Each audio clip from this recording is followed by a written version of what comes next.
2023 wasn't a good year for the Carolina Panthers, but I'm trying to make 2024 a better one for myself. Get started on your resolutions with Factor so you're ready for the new year. Factor's ready-to-eat meal delivery takes the stress out of meal planning and sets you up for success in the new year. Skip the grocery stores, prep work, and cooking fatigue. Instead, get chef-crafted, dietitian-approved meals delivered right to your door. With over 35 meals to choose from per week, including keto options, calorie smart, vegan plus veggie, and more, plus over 55 weekly add-ons, you'll have a ton of nutritious and flavorful options to kickstart your resolutions. Skip that overpriced takeout trap. Factor is cheaper and way more delicious than takeout. Get chef-crafted, restaurant-quality meals delivered right to your door, and they're ready to heat and eat in just 2 minutes, which means more time for you. Head to factormeals.com/C350 and use the promo code C350 to get 50% off. That's code C350 at factormeals.com/C350 to get 50% off.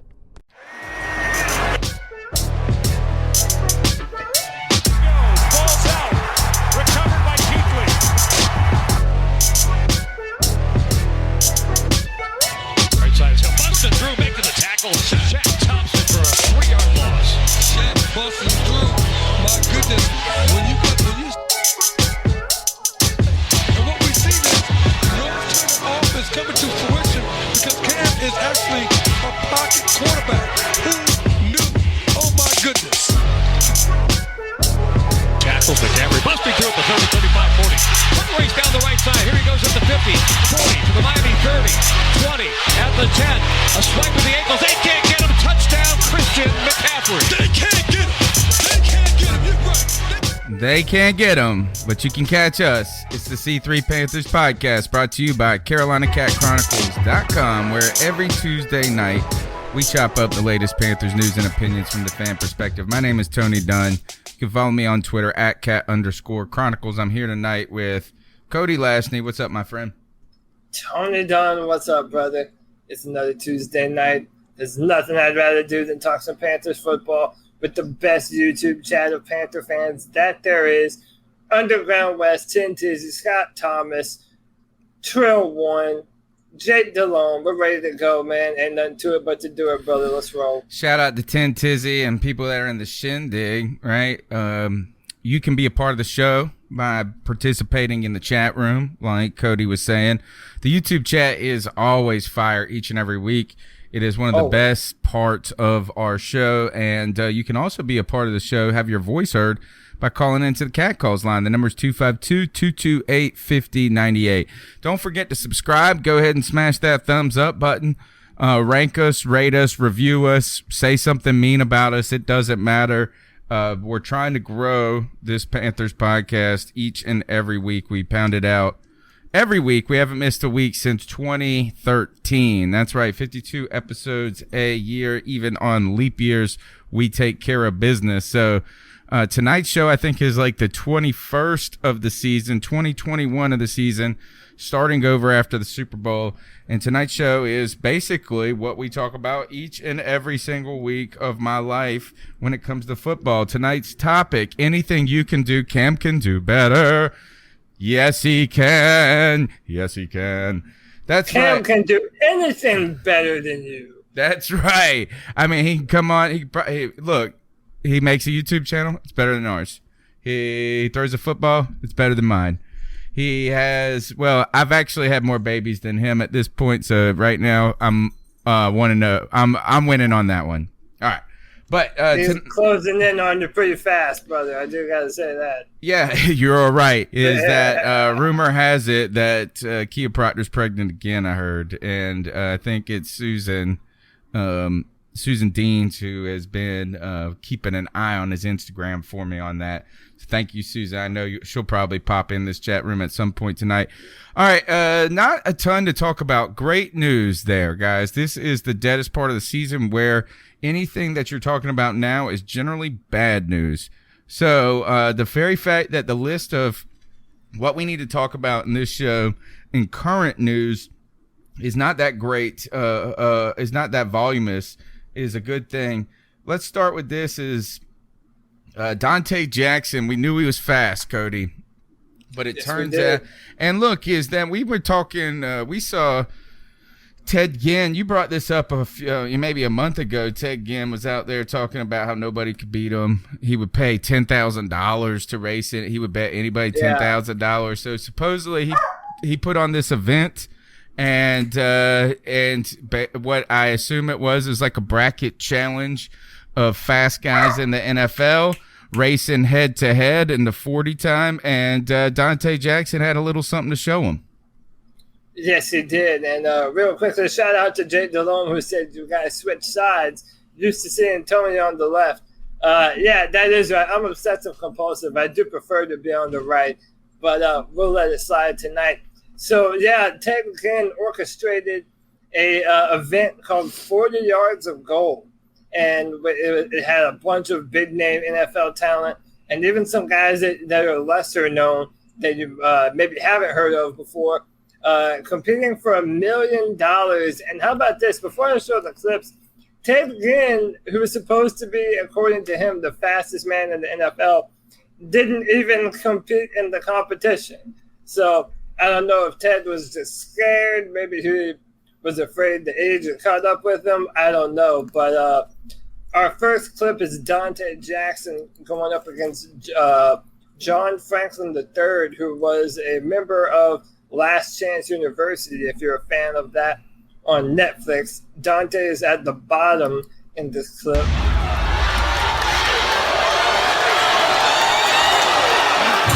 He won by like 0.01 of a second. So fast. He caught him on the back end. It looked like he caught up to him.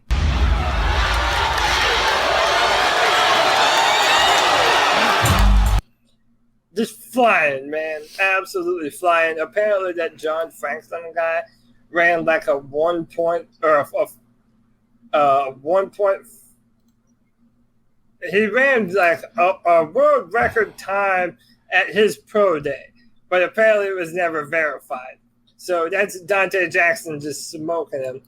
And then in the final matchup of the night, our very own Donte Jackson went up against Marquise Goodwin of the San Francisco 49ers and was just a hair short, man.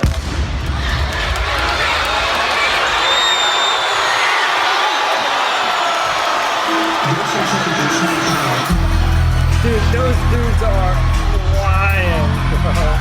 Donte Jackson, Underground West, has it right, man. Donte has the Jets. That's the loudest clip ever. Donte Jackson has the burners, man. And then when he didn't win the whole thing, but I couldn't care less, man. And this is part of the reason I'm so excited about Donte in the first place is that, man, he has the ability to run in a straight line that fast. T-Money said he ran a 4.19. Yeah, no, that's right. 4.19. The numbers got messed up in my head. I knew I was saying it wrong, but yes, thanks. That's what he ran just then? The guy that raced Donte first. Okay. That on his pro day, and Donte beat him.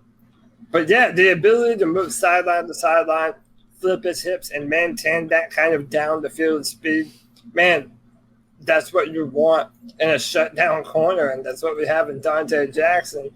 I'm loving it, and apparently Donte Jackson got a cool $50,000 for his trouble. So, all right. So and look, first I like to see these guys fly around like that, and I know that Donte has those types of jets. I mean, you can put Demir Bird out there; he has those types of jets. Curtis Samuel is probably close. My thing here, though, I look at that and I go, if you pull a hammy, bro, yeah, I am gonna kill you in your stupid XFL looking like competition over there. I should have grabbed a clip of Alvin Kamara. Alvin Kamara ran so slow, and he was knocked out on the first heat.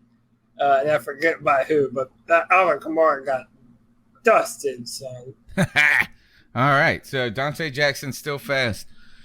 You know, and you know, I saw Chad Ochocinco tweet about this, talking about how, but talking about he's more than fast. And I continue to say this, is that with that kind of braggadocious swagger he has, that type of speed, maybe the budding ball instincts is that not only I think he could be an electric corner, hopefully, like Deion Sanders is what is. He's going to be our next. He's going to be our Deion. But Donte Jackson, super fast. His ability to flip his hips and stay right on his man, stay in their hip pocket, so to say, it's incredible, man. I mean, Donte Jackson might be the most electric player that we have on the team on defense, you know, and that's saying something. So definitely excited to see what he blossoms into, man. He has the makings of a shutdown corner. All right. You're listening to the C3 Panthers podcast. I'm Tony Dunn here, and we're talking Panthers football each and every week. Next on the list of things is, why is tonight's show titled Anything You Can Do, Cam Can Do Better, other than us just gushing over Cam in each and every week? But there's a reason we made this show titled this, Cody. Yeah, and here it is.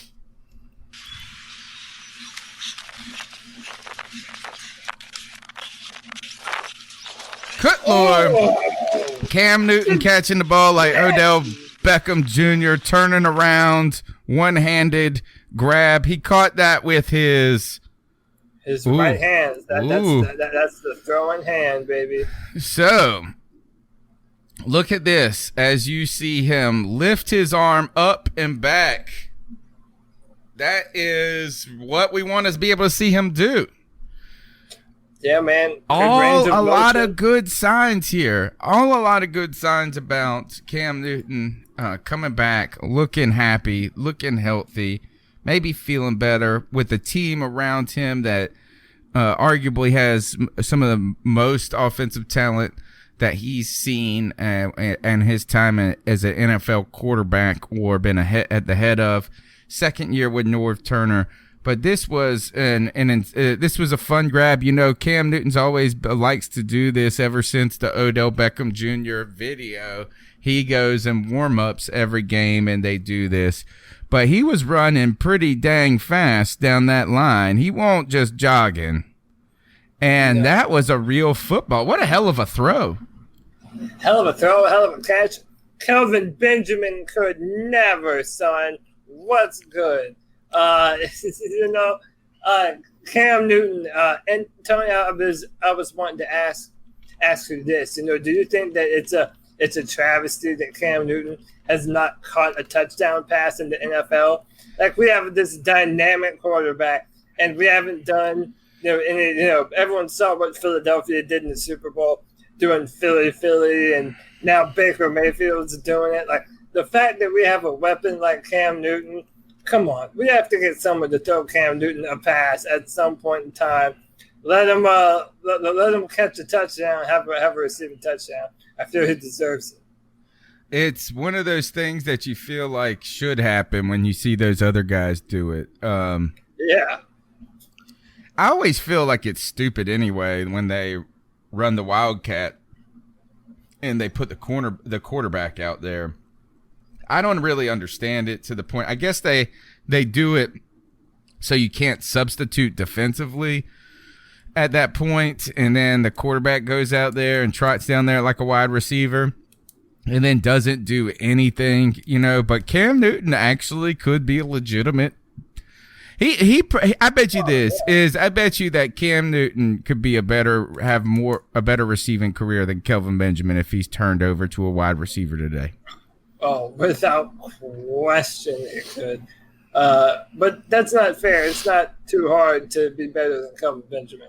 I wrote, you said Benjamin could never. I tweeted out Ted Ginn could never. Yeah, definitely not with one hand. That's for damn sure. Is that he's a clapping seal when it comes to the downfield ball. I feel like I've never heard that before. He has gotten better though since he was with Cam, and his career. Not only was he the best he ever was with Cam, and then he went and had one good season with the Saints. But he's been more consistent. It seems like as a New Orleans since his time in Carolina, than when he came to Carolina. Gosh, there were so many deep balls that mug dropped, so many. And the sad thing is this, when it comes to Ted Ginn, is I kind of feel bad trashing on the guy when he was a positive contribution to our team. And I just feel like this is that Cam was doing a lot of that as well. So, I mean, while we continue to talk about Ted Ginn being pretty good when he was here in Carolina, he was the best he ever was as a football player with Cam Newton. Yeah, so here are a few undeniable truths. Cam Newton reinvigorated Ted Ginn's career without question. I mean, he was bouncing around from Arizona to Miami. He was just a journeyman wide receiver. And then, and here's something else that's also true, and I've said it before. We missed Ted Ginn after he left because we didn't have that true deep threat that can actually stretch the field. I mean, our Mike Shula was sending Devin Funchess and Kelvin Benjamin on 9 routes, go routes down the field, just praying that they come down with it. And Cam Newton had to make that work forever. And you know, Ted Ginn was a very important piece of that 2015 puzzle that we put together. And I'm hoping that Curtis Samuel and DJ Moore can become everything that Ted Ginn was for us, and then a whole lot more. Ted Ginn Jr. is the second best receiver that Cam Newton's gotten to play with so far. Isn't that sad? Isn't that true? Is it true? That's on. Yeah. And don't say Greg Goldson, folks. And somebody already wrote Greg Goldson, but I don't think that's what they were talking about. I mean, we all love. But yeah, he is. I'm trying to Greg think. Goldson has been his most dependable weapon. Right. But as far as a wide receiver player, yeah, it's Steve Smith, then Ted, and then a bunch of who fucking cares up to this point. Yeah, and now you might have some guys that, you know, you put a first-round talent with them, a second-round pick, and maybe explosive. I mean, I guess you could have said that Kelvin Benjamin was one of the better receivers for a year that he played with. Only 8 games or something like that. Yeah. What a sad story is that he's not gonna play anymore, is he? Probably. No, I mean, who would, if you're a team, would you sign him? I mean, I haven't heard of him being signed or picked up, and I doubt he will. Very seriously, doubt he will. All right, so Cam Newton's pretty good. Oh, is Cam Newton in the video game? Tell us about this video game stuff. Yeah, so I don't know how many of you are followers of Madden football. Dude, I used to play Madden all the time growing up. But the past few years, I just haven't been into it. But and this was almost my ice up pick, very close. But they have this new thing called a Superstar X Factor, and it's something that is special to that person that no other player can do apparently. And none of Cam Newton's traits or abilities have anything to do with throwing the football. Not one of them. And I'm just like, well, for a quarterback, I mean, really, it just kind of nails home this narrative that we feel is true, that not a lot of people truly understand what Cam Newton is as a passer when he's healthy. I do think that if you're trying to say, if this game is trying to be up, you know, they're supposed to update all these rankings throughout the season, people getting injured and stuff. You know, is that Cam Newton's season last year doesn't lend to him being that X factor of deep ball like we would say in the past or something like that. Right. And so what we really need is to see Cam Newton healthy with Norv Turner. And we need, we're not going to feel good till we see Cam Newton throw that deep bomb. It be caught by somebody and they take it to the house. And then we're going to pull this tweet back up and say, assholes, update the X Factor. Yeah, 100%. And I even put on Twitter what my recommendation would have been was a trick called bullet, which means you throw the football, Cam throws a laser right between the numbers of whatever receiver, even if they're not open. So, fitting the football into the tightest possible window, which is what Cam has been doing for, 8 years now, with the exception of Ted a few times. So I felt that would have been a much better one, but apparently the people over at EA disagree, and EA is still a terrible company. So they are jerks. Don't they own the Star Wars franchise? They do, and they're always rated as one of the worst customer service. Their fans, even their fans, hate everything that EA does. So my wife's cousin got into video game development. He got hired by EA. He moved out there to San Francisco from North Carolina. He was working on that Star Wars game that they ended up scrapping. Okay. The Battlefield or something like this. And they were almost done with it, I think. Or maybe they ended up still making it. All he did was sound, foot sounds. That was his job, is foot sounds throughout this game. But anyway, so he gets married, then goes home, and they lay off the entire division. Basically, they're known, from what I've heard of, is working these video game developers to death and then just firing them, 30 of them at one time. Yeah, so I actually went to college for simulation and game development, and that's 100% true. That's what they do. They hire you on. They hire a staff to focus in on individual aspects of building the game, and then whenever they're done with you, whenever the game cycle is over, you're fired. And they'll or you're laid off rather, and you have to move on to something different. Unless they have downloadable content in which they'll retain some people, but for the most part, yeah, the video game industry is not a luxurious one to work in. It's ruthless. All right, very ruthless. So all in. That's what we are. Yeah. We're all in on the Carolina Panthers. And I would like to remind that Cody broke that the Carolina Panthers were going to be on All In December. October. Yeah. Going way back. We had a lot of suspicions. They have been confirmed. We have a date of July 19th when this 10-episode documentary will debut. Cody, they released a trailer, I believe, this week or last week. It's pretty exciting.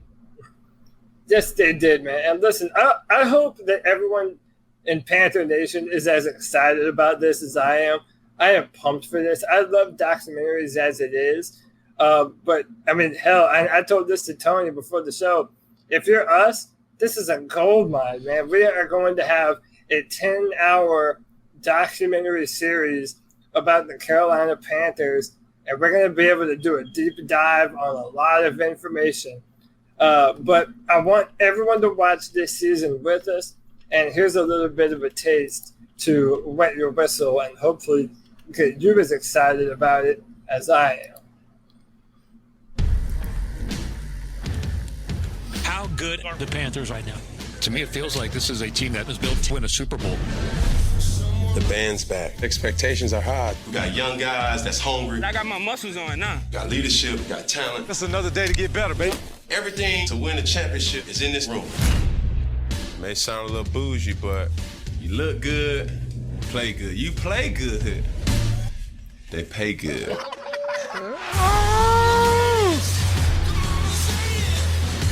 I'm trying to make the team better. It takes balls. That play was incredible. and shaping up to be the Panthers' year. Man, those first 6 games, Cam fought through that shoulder injury. 8 games are going to be so... May not be right. They go 6-2. Now they've lost 5 consecutive games. The national narrative includes words like free fall.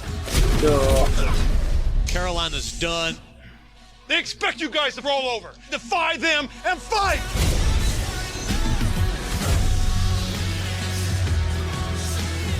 Just got to lick our wounds and keep going. Recovery efforts are underway in the aftermath of Florence. What do you do when you go through something like this? This all you got? Strain just a little bit more. When we can't strain no more, it'll all be worth it. Oh my goodness, gets me goosebumpy. All right, so I know you're excited. I'm excited. I love stuff like this, but at the same time, I am slightly saddened that at just the hardship. It's going to be an emotional roller coaster for me this series, and that the excitement the excitement to me is got to do with, hey, I want to see more about my team. I want to see behind the scenes. I want to see guys that I used to not really like or know very well, to fall in love with them or some aspect about them. But at the same time, while we celebrate with these players and they welcome us in that mode, I've always said that we celebrate with our team and we feel devastated with our team on this podcast. And I'm telling you, it's going to be tough for me emotionally watching that and watching the struggles that this team had late in the season after such an optimistic start. Yeah, I mean, it's going to be tough knowing how it ends, and that we went on that legendary skid, and knowing that it's going to be going into Pittsburgh. I don't know. I'm just excited, man, because I know how in depth these other past seasons have gone before. So first it was the Cardinals, then it was the Rams, then the Cowboys was the last season. And I'm pumped about it, man. I feel like we're going to get an inside look at a lot of different things.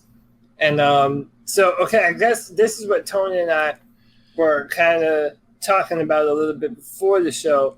We're going to upload. So we want everyone to watch this with us, but everyone's going to watch it at different paces and everyone has different schedules.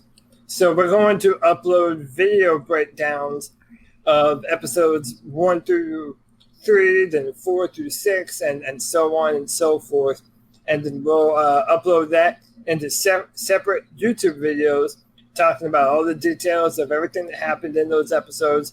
And then we'll culminate that in a live podcast where we'll talk about pretty much everything that happened and everyone's overall thoughts on the show.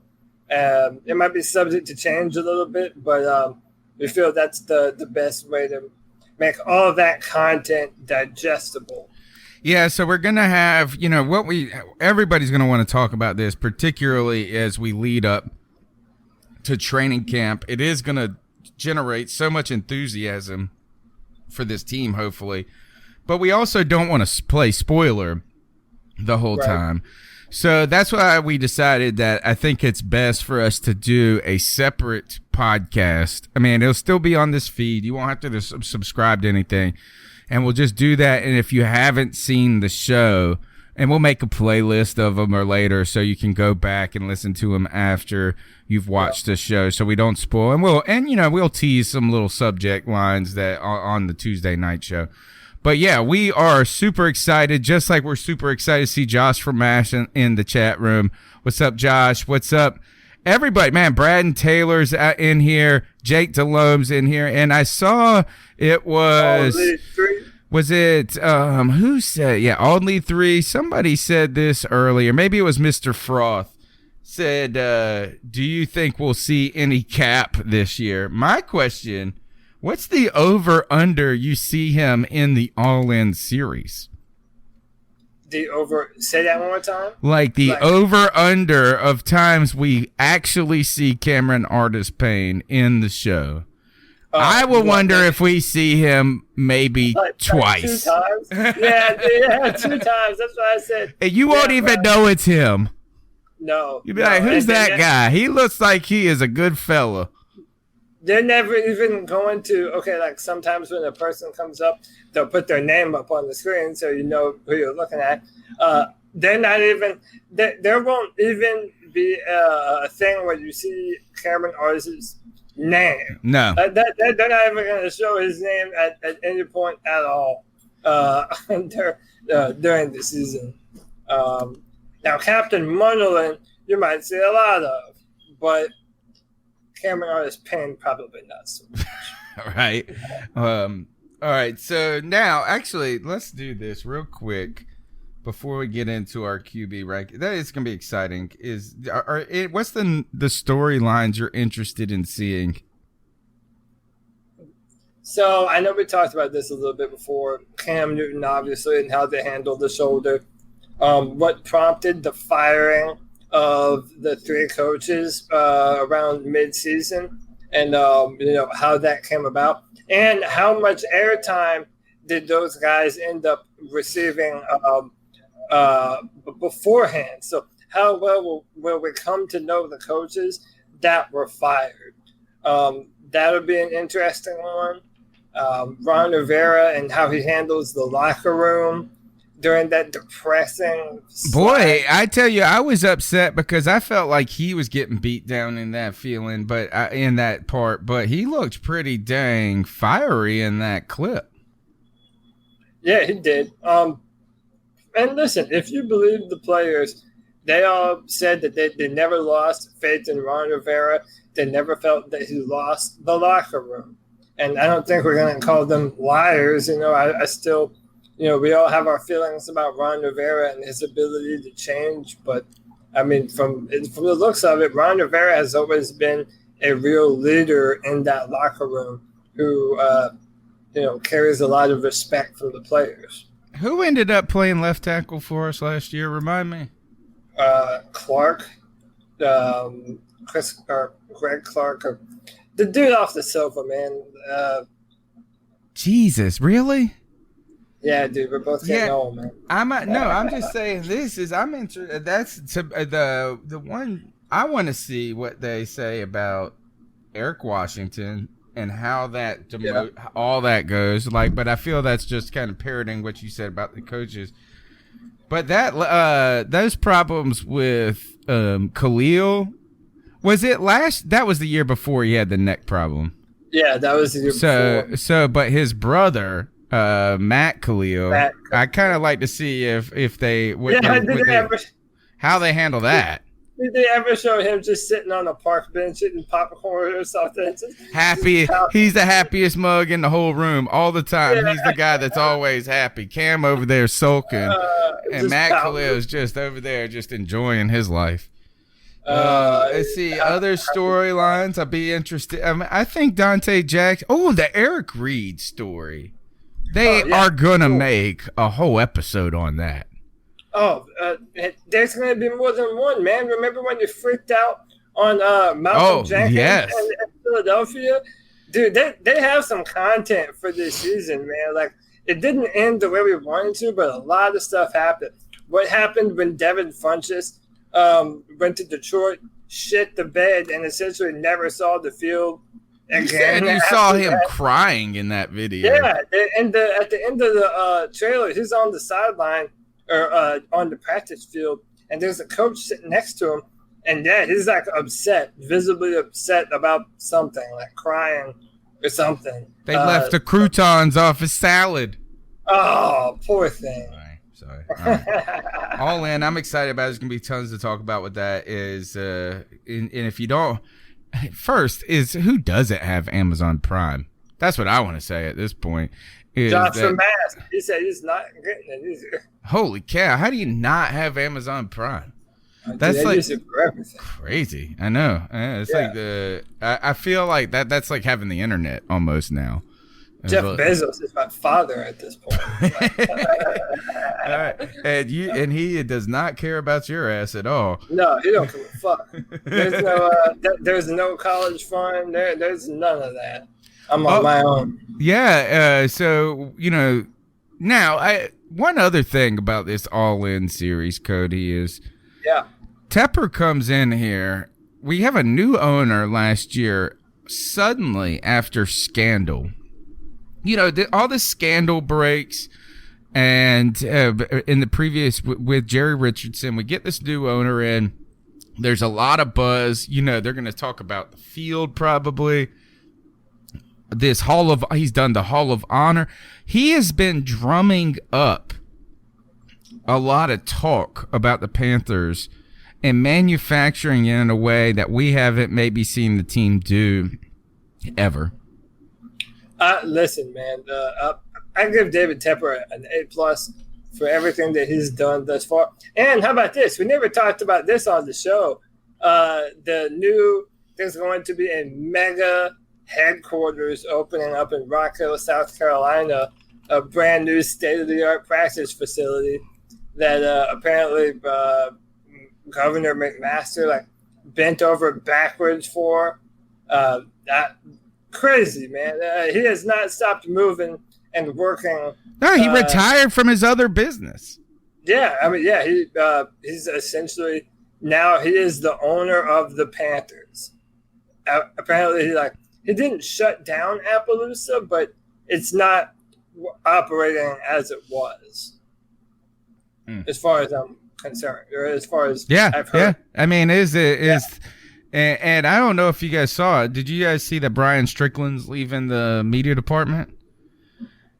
No, I didn't see that. Yes, Brian Strickland is gone, as well as now we've got changeover in the color commentary booth with Eugene Robinson gone. Yeah. It did not seem like the Brian Strickland move was just him ready for a new opportunity. It seemed like he was let go. So this is the first time hearing about it. I didn't even know. I wouldn't be surprised if Bill Vothis moved up to that position if he's not already. I mean, they should be expanding that department. They just not contracting it personally, but I don't know what if I'm reading too much into it, or if it's just what I'm saying is there's been no facet of the team that hasn't been altered since David Tepper has gotten here. Yeah, and listen, he wants his own people. I mean, he wants to put in place people that he knows, that he depends on, that he can trust, that he has had the opportunity to vet and put in positions of power running this football team. So, I mean, I cannot say that it's unexpected. But, I think it's more than I expected. I would say that I just the fingerprints are in even more spots than I expected, even if I thought he was going to be an active voter. This is actually the activity you want an owner doing. Instead of an owner meddling in personnel decisions or meddling in the in the locker room, he's been a part of the team and he's been involved, but from the side that you expect owners to be good at. Yeah. Not like a Jerry Jones or a Schneider or something like that. No, so I don't know about you, but my personal favorite thing that David Tepper has done, it's two of them. One, putting the Panther in the middle of the field. I think that's just important in building a culture that's about the Panthers.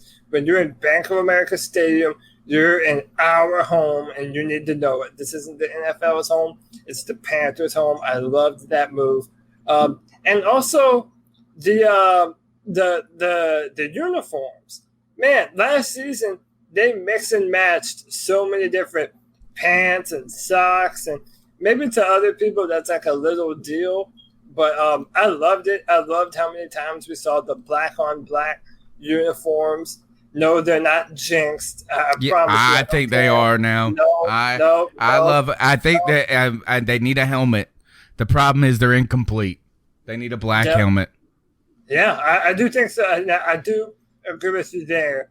I do not believe they're jinxed.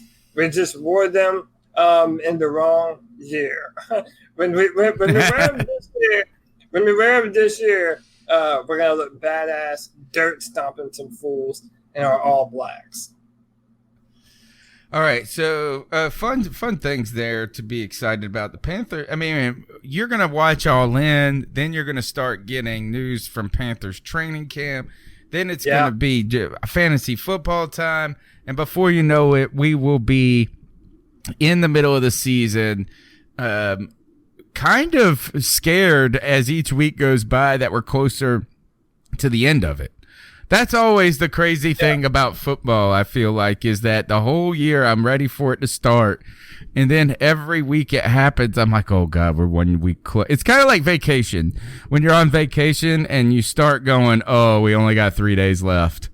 Only 2 days left. That's how I feel like every week with the football season. It feels like going back to school after summer vacation, because you're ready to see what classes you're going to have, if you're going to be with any of your friends in your classes. But at the same time, there's this existential dread.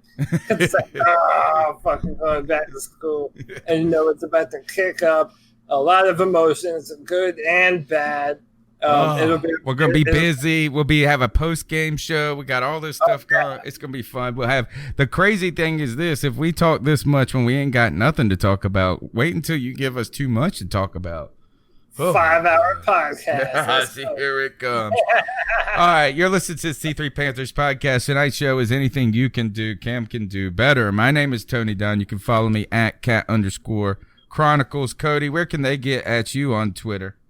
At Codylac, CODYLAC on Twitter. I'll BS with you about anything you want, man. All right. The cat calls number is 252-228-5098. We actually, for the first time in over a year, do not have any cat calls, which is okay because we are doing pretty good on time here. Last subject we wanted to do, Cody, unless I'm missing anything, is this happened. This was, by the way, like 2 months ago. Yeah, Cody sends me this. He goes, let's do a QB list. And here's this tier making website. He sends me this website. He says, go make this. I'll make one. And we'll talk about it on the podcast. And then every week we are about to do it, Gerald McCoy gets signed. Something happens. And the podcast is 2 hours and 59 minutes long, and I'm like, do you want to do the list? And we're like, well, next week. So we are here at that week. Cody, let's start with my list. I made my list first. All right. Now, let's do it. So this is off of a series of tweets that you guys saw where it has like the quarterbacks ranked as elite, average, better than average, below average. Anyway, my QB ranking, I decided to change the format just a little bit. And that is, I had a hard time looking at these guys at times and going, how do you call somebody who has 2 Super Bowls? Like, I don't think Ben Roethlisberger is elite. I don't think Eli Manning is elite. So what I did is I added a couple of categories. I have the guys that there's 3 in my elite class, and that's Tom Brady, Drew Brees, and Aaron Rodgers. And I think the reason I said this is that not only have these guys all been MVPs, but they all have Super Bowl rings. And if anything, Aaron Rodgers is the least impressive of these candidates because he's accomplished probably the least. Drew Brees only has 1 ring, though, right? Yeah, Drew has 1. Okay. It's hard to get. It's hard to get. But I also don't believe just getting a Super Bowl championship makes you elite. So, for instance, a Joe Flacco, an Eli Manning, a Ben Roethlisberger. Eli Manning and Ben Roethlisberger have multiple championships. At one point, I would say that Ben Roethlisberger was elite. I would say that Eli Manning used to be very good. So I have a category of used to be better. And in this category, I have Ben Roethlisberger, Eli Manning, Joe Flacco, Phillip Rivers. And I put them in this category because I think their past record deserves some acknowledgement, not their current play.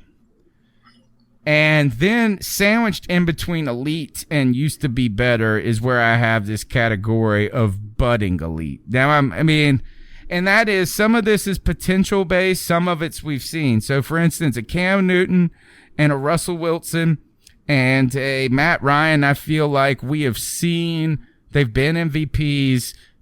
We've seen them prove that they're top 10 talent. And then there's this other weird classification of guys for me, like a Carson Wentz, like a Patrick Mahomes, like a Deshaun Watson, and like an Andrew Luck, who have a lot of it there, but haven't put it all together just yet. Or we haven't maybe seen enough. So how far on this list so far, Cody? Elite, budding elite, used to be better. Where am I wrong? Okay, you're wrong on Matt Ryan. You're way higher on Matt Ryan than me. And I'm not just saying this as someone who hates the Falcons. I look at it this way, man. But when he was an MVP, he had one of the best offensive coordinators in the NFL, and it had one of the best offensive rosters in the NFL, and put up a ton of numbers. And ever since then, when the talent hasn't been as great and it doesn't have the offensive coordinator helping him out, I'm not saying that he's a bad quarterback, but his average. In my mind, there really isn't a lot of difference between Matt Ryan and, in my mind, a Jared Goff. I think he had 4,900 yards. He has not had less than 4,000 yards passing since 2011. And it's terrible in the red zone. I just think that he's the type of quarterback. If you put pieces around him, he'll make your offense work. But he's not going to extend the play very long. He doesn't have a tremendous arm talent. I don't know. I don't see Matt Ryan in that category. He had 35 touchdowns last year, 7 interceptions.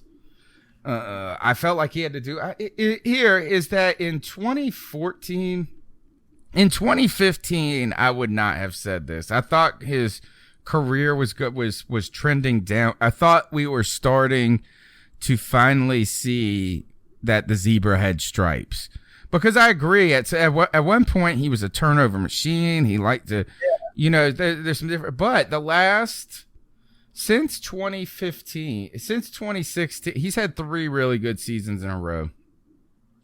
And except for 2017, he went 20 touchdowns, 12 interceptions. He still had 4,000 yards. They were 10-6. I don't know. Is that he's been an MVP. He's gotten to a Super Bowl. Yeah. I think he's pretty solid. That's what I would say. I would say he's a little bit better than average, or he's better than average. Yeah, but listen, it's like I said, Joe Flacco won a Super Bowl. Okay, everyone knows that Joe Flacco is not a world-beater quarterback, and neither is Matt Ryan. But Matt Ryan can get the job done if you put the pieces around him. Can we go to the much better list now? Can we go to... Well, all right. Well, just real quick is that anybody else you want to move up or down in my list? Well, and that's why I wanted to bring up mine, because there's a few of them, but it's for one specific reason. And, yeah, I'd move Matt Stafford down. Wow. I think, yeah, you put him in the average category? Let me. All right, bring your list up. Let's see, because you use different terminology than me. Yeah, I did use a little bit different terminology. So this is my list, and I stand by this list. And I want to start with this. There's a number of quarterbacks that I have not seen enough from yet for me to justifiably say whether or not they're going to be a quarterback that can maintain at the next level, that we have not seen enough. Baker Mayfield, Sam Darnold, Kyler Murray, Josh Allen, all these other quarterbacks, they need a little more time. I'm not very faithful in Lamar Jackson, but I put him in there as well. I know. I put him in the sorry category. Yeah, a lot of people are not very. It was harsh. It was harsh, but man, they're gonna have to do more. There are 5 quarterbacks in the NFL right now who I know without a shadow of a doubt that if they're on your football team, it dramatically increases your chance to win. In my mind, it's Tom Brady, Drew Brees in his prime. Maybe not Drew Brees now, but in his prime, Drew Brees was as good as anyone. Russell Wilson, Cam Newton, and Aaron Rodgers. Cam Newton is an elite quarterback. I'll fight you forever. And everyone knows I feel that. His ability to make plays outside the pocket and his ability to be a run threat, having to be the primary run threat for most of the time here in Carolina. So, all right, let me ask you this, Tony. You did not have Cam Newton in that upper echelon in your list. Why did you not have him there? Because it's because I need it's not that what I have seen from him so far disqualifies him.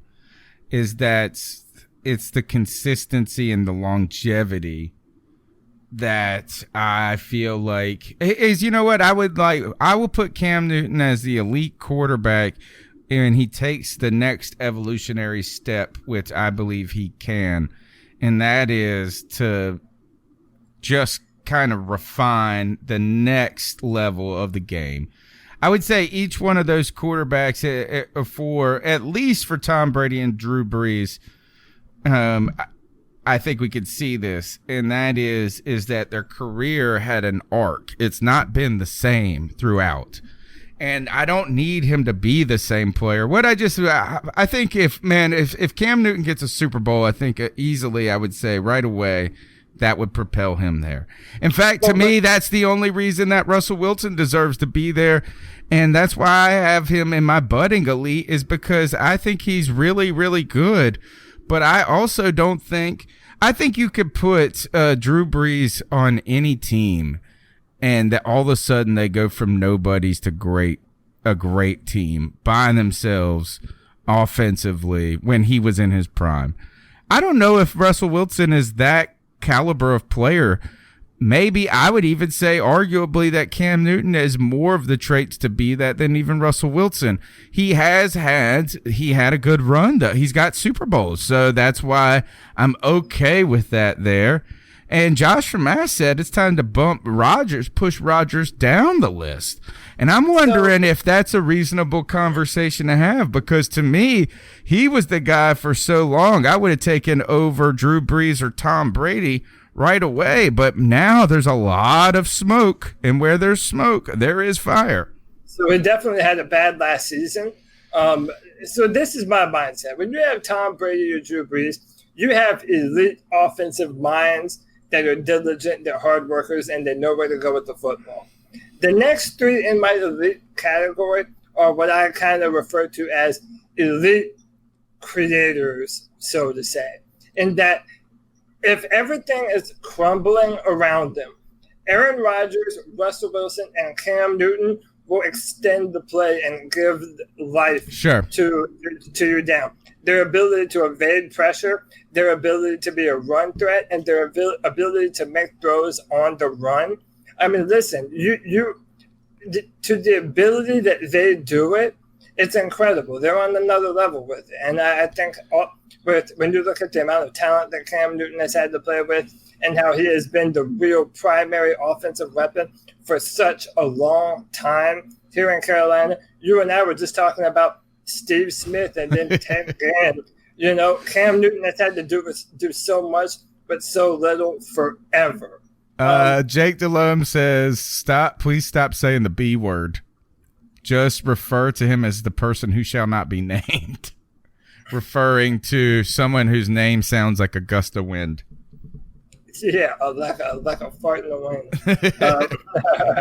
And I agree with Underground West. Look at what Cam has done for years with no help. And that's point proven. I would say that this is that he look, is Cam Newton has at times, I think I've spent so much time defending him and his passing ability, and then Brandon Herbert, of course, Brandon Herbert's here tonight with a night that we're talking about. I swear I saw him up here earlier that we're talking about Cam Newton. He's going to be fighting with you over this. And he still doesn't think Cam Newton is elite. And I'm with is that I think that his head has touched the ceiling a couple of times of elite, but I don't know if it's broken through yet. Had he followed up 2015 with another season that was somewhere in there, and it looked like last season was going to be it, I would be ready to put him there. And that is, the other thing is, we haven't seen him be an elite passer yet. We've seen him be a good throwing quarterback, I think. I think there's signs that he can be, and that's why I put these guys in budding elite, because I don't think that it's fair to compare Cam Newton and Tom Brady, because one, we have the arc and the entirety of their career, while the other one we're just seeing such a limited sample set of his actual career. So far, Cam Newton's had immense success, and if he continues to have this success a couple more times and add some more consistency offensively going forward, maybe with North Turner, I think he could easily be a lock for that. That's why, for me, I'm not ready. I'm not ready to put Patrick Mahomes there yet. I'm not ready to put Andrew Luck there yet. I've seen traits, but the thing is Tom Brady's done it for 2 decades. Yeah, and so I'll say this, and so I mean, people hear me talk about Cam all the time. I think Cam Newton's head didn't just bump the ceiling. I felt his head has broken the ceiling. But the amount that he's had to do, I feel like he is an elite passer. Because the numbers don't tell you all the truth when it comes to Cam Newton. When you look at what he did going into New Orleans in that football game in 2017 in the playoffs, I mean, that guy does everything on the highest level. I just think that Cam Newton has already proven himself to be an elite. Okay, so here's another example. What if I'm ready to say an elite football player, a game-changing football player, more so single-handedly than a lot of other players. It's just the actual, I don't know. I feel like I need, give him the ring, one ring, and it solidifies him, and all the noise is gone, and it comes clearly into focus.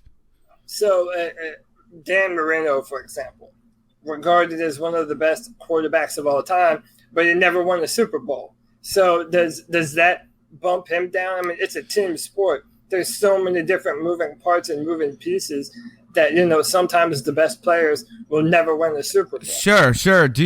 I think this is part of Chris Sims' argument when he's doing the top 50 quarterbacks, and he ranked Cam Newton ahead of Tom Brady and Drew Brees.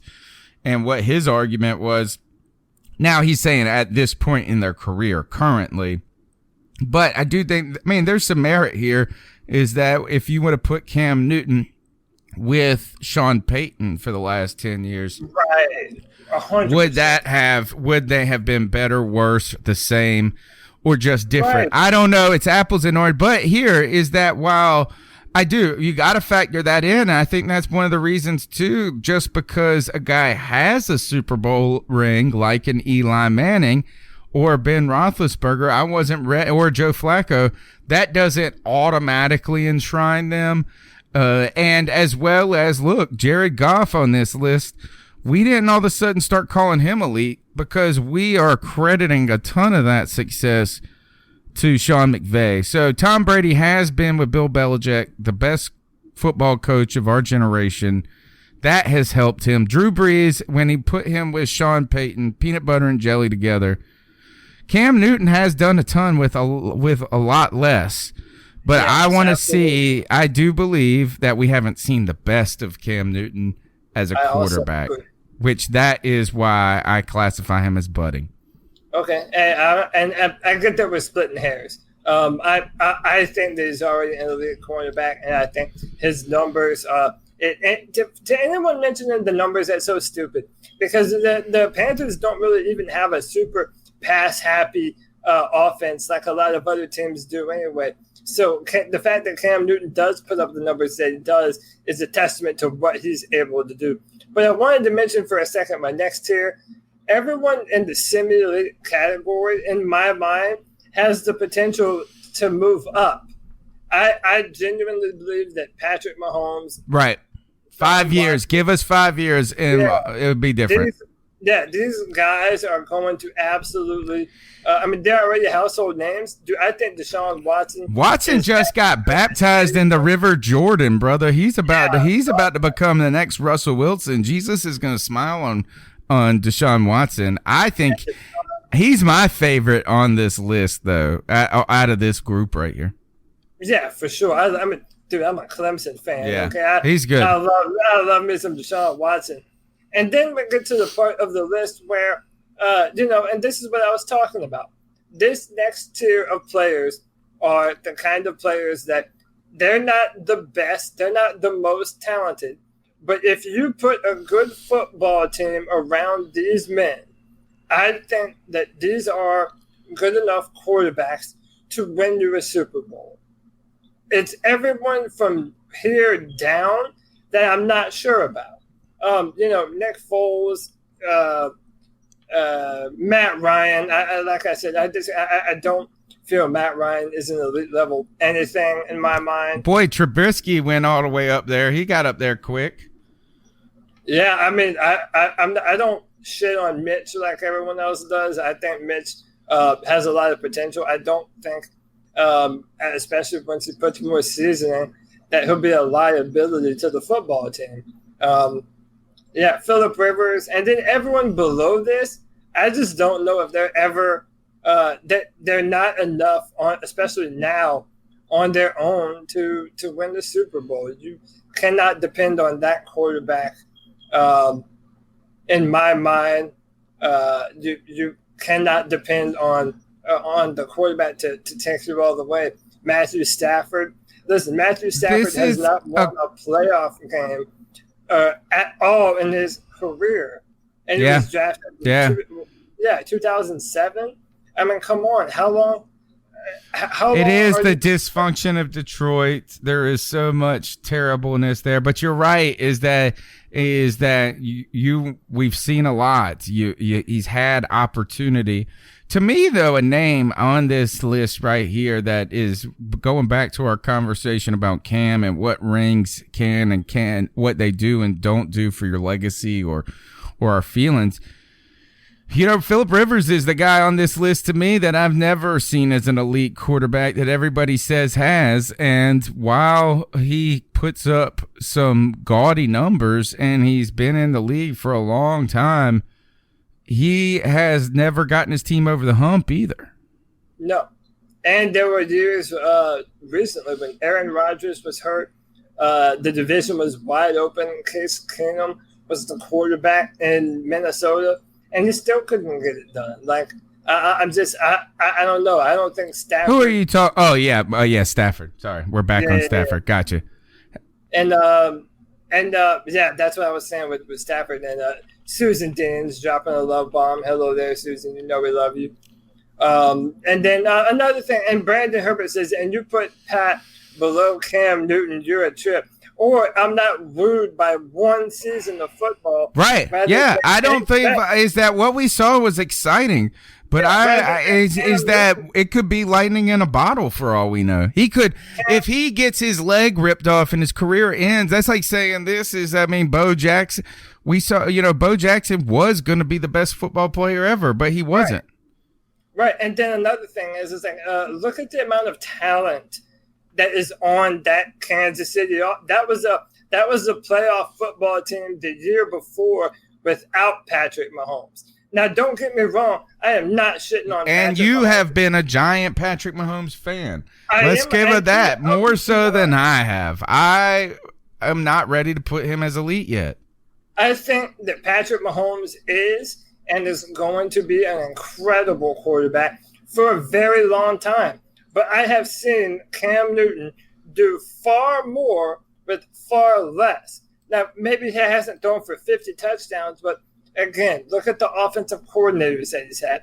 Look at the trash wide receivers that he's had outside of Steve Smith and Ted for two years. So I want to see someone prove themselves. I believe that Deshaun Watson and Patrick Mahomes will prove themselves, but I have to see it. And there's a few other guys on the bottom who I feel have a lot of potential also. Baker Mayfield, Sam Darnold. Everyone loves to shit on Josh Allen, but I think Josh Allen is like a white version of Cam Newton, if I'm being honest. Just has a cannon for an arm and is mobile. I mean, the future is. Well, we need to see more. I mean, if I'm still saying I want to see even more out of Cam Newton, I need to definitely see. I'm not going to have 1 or 2 seasons tell me what to believe about somebody, because then I would have told you that Matt Ryan was the best quarterback in the NFL at one point, or I would have told you that Joe Flacco was one of the best quarterbacks in the NFL at one point. Now, or how about this? The name on this list that I want to push further and farther down, and I forget where I put him on mine, is Jameis Winston. I'm the one that's been low on Jameis Winston, while everybody else has acted like he has shown so much as a player. I think that he has shown. I mean, he's about to be out of a job if they don't get it together this year. Yeah, 100%. And I'm not. And that's why I put him kind of low. I just don't feel a lot of those guys are going to be the quarterbacks that would ever bring you to a promised land. I mean, I don't know. I'm a fan of quarterback play. Quarterback is my favorite position. I love everything that they have to do pre-snap. Knowing that they have to be able to decipher coverages and know where the safeties are. I mean, they're the commander of the field, man. So I just feel like right now there are 5 guys that if you put them on your team, I mean, you're an instant contender. And I believe that about only 5 right now. And I'm hopeful about most everyone in the tier right below that, even Andrew Luck. I don't think I know everyone likes to shit on him, and that's because we compare him to Cam Newton, and we prefer Cam to Andrew because Cam is, in my opinion, more of a threat with what he's able to do and what he's had to do.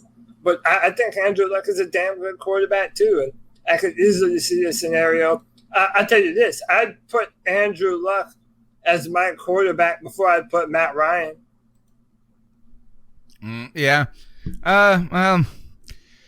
I think that, I don't know. Is that, we'll see. Is that, again, I need more from Luck. I need to see more, but I believe that. I'm with you. Is that, to me, they're interchangeable at that point. Pretty close. Yeah. Is that I continue to believe that Luck had the higher upside. Right now, give me Deshaun Watson over both of those jokers. Yeah, true that, man. Deshaun's the truth. I mean, he might have give me Cam Newton over both of those jokers too. Remember that. I'm take Cam Newton number 1. Anything Cam can do, anything you can do, Cam can do better. I almost said it wrong. All right. That's the C3 Panthers podcast so far. We do not have any cat calls tonight. Unless you have any further comments on this QB ranking, you guys can tweet us and tell us where we're right and wrong on these QB rankings. Does Cody have Cam Newton too high? Does he have him too low? Is he a football god? I believe so. Now, hey, you can tweet me over in this. So let's get to the final part of the show. Look, thank you, Susan, for joining the show and for your contribution. We appreciate it. Thank you, everybody in the chat room. If you're listening right now, go ahead and smash that thumbs up button. Remember, the Cat Calls line's open all day, every day, 252-228-5098. We're going to be getting ready for that All-In season. We're going to have our own kind of Talking Dead show about the All-In. And now is the part of the show that we all love, where we get to call out somebody. It's the longest running segment of the C3 Panthers podcast. In fact, the segment's called the Ice Up segment. It is our homage to Steve Smith, who shortly will be having his Hall of Honor video dropped. I just watched both Jordan Gross's and Wesley Walls's before the show. A couple of things that stand out to me is that Jordan Gross was far more important to this team than you could ever know. Oh, yeah. Gosh, it's kind of hard to see is that if you would have had it all in back in that day, we would have gotten to see so much from that. Wesley Walls is a big nerd and a goofball still. He's funny. It's just funny. And that's the only one I haven't seen yet. I do like this is that I like to see how Jordan Gross and Steve Smith are such tight buddies. Yeah. So this is our homage to Steve Smith, who will be coming up, and they better have the Ice Up Son part. Ice Up when he's telling them Talib Kweli, Aqib Talib, or whatever his name was. I always say the rapper's name, I know, and now I just go with it. Is Black Star Line. No, the idea, I hope they have this up here, but what we're trying to do is we call someone out in the world. We tell them to ice up, toughen up, to get it together. And Cody, this week, my ice up, do you want to go first? Do you want me to go first? It doesn't matter. I got a video. I'm going to go first because I don't have a video. All right, and we'll see. So mine is this, is I am icing up the country of England and their soccer team who lost to the United States of America today. Land of the free. We remain free. Sorry, Rich Kingston. Sorry, Jay Cryer. Sorry for your tears, Jay Cryer. But at the end of the day is I need to know a couple of things. Number one, I understand, and I'm going to go look into it, but that you call your World Cup team England instead of Britain, right? But I guess who does that count? Is Wales officially, I mean, I know that's part of England, but my question is, do they stay away from Britain because of Ireland and Scotland? Also, does Ireland have a team? I guess I would assume they did since they're named England. But I want to remind you guys today that America is 3-0 versus England. 1781 when Cornwallis surrendered. 1815, the Treaty of Trent that ended the Second War of Independence, the War of 1812, where the United States took a couple of bloody black eyes at times in a burned capital, but we still came out the land of the free. And today we defeated England in a very exciting match, one where the goalie actually stopped a penalty kick. That girl kicked it and missed the school bus. How do you miss the goal? It's so big. And the guy at the bar today, we were watching it, he said, I would just kick it straight down the middle. And I think that's a good point. It was a rough and tough game, but we beat them today without our best player. And the rapping girl or whatever her name is, rapping, the one that's fighting with Donald Trump. Yeah, rapping. So anyway, to you, England, ice up. We remain free today. And real quick, before I jump into my ice up pick, shout out to Trill One, because a few people are upset at me in the chat room, Justin Holbrook and, of course, Brandon Herbert, that I put Patrick Mahomes at slightly below elite and not on. I did too. Nobody gave me crap. Okay, but this is what I'm saying. Trill One has the best comment. If it was 2013 right now and we were making that list, we're all putting RG3 as an elite quarterback. True that. Off of that 2012 season. Oh my gosh. Mic drop. Mic drop. And listen, I'm a Patrick, again, people are going to use it against me, and it's so stupid. I am a Patrick Mahomes believer.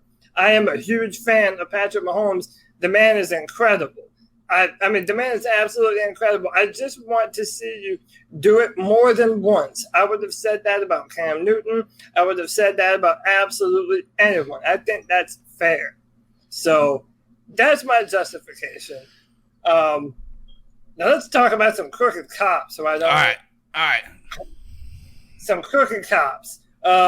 listen, being a police officer is a very tough job, but then there are people like this fellow who basically they should never be protecting or serving. This man in Florida has been caught planting drugs on traffic stop violators for a long time now. And only the body cam footage recently exonerated all of these people that have been adamant that no, I had no drugs on me. I had no drugs on me at the time. They just found out that he was doing this.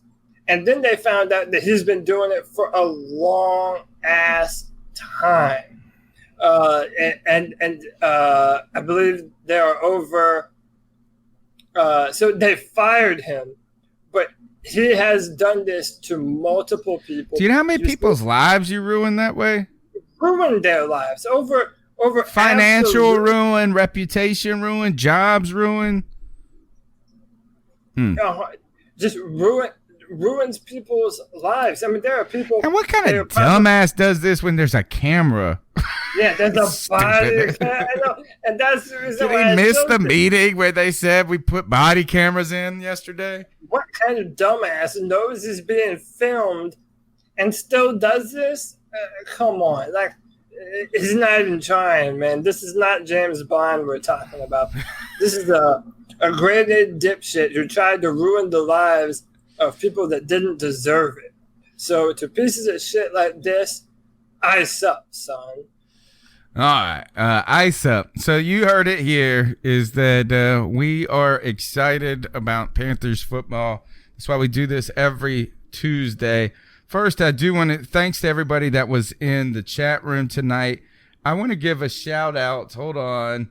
I've got so many retweets on my timeline at this moment. Lauren, I don't know. How would you pronounce this? Deutscher? It's Deutscher.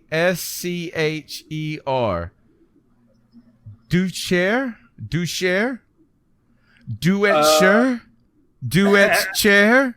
Lauren Duetcher. That's what I'm going to say. Duetcher. Probably. Duche. Lauren Duche. Shout out to you. She said, excited for my 3-hour drive tomorrow. Not because I like driving, but because I like to listen to 3 hours of uninterrupted Panthers content. We're actually going to disappoint her this week with a short show of an hour and 15 minutes. Still can't keep it to an hour.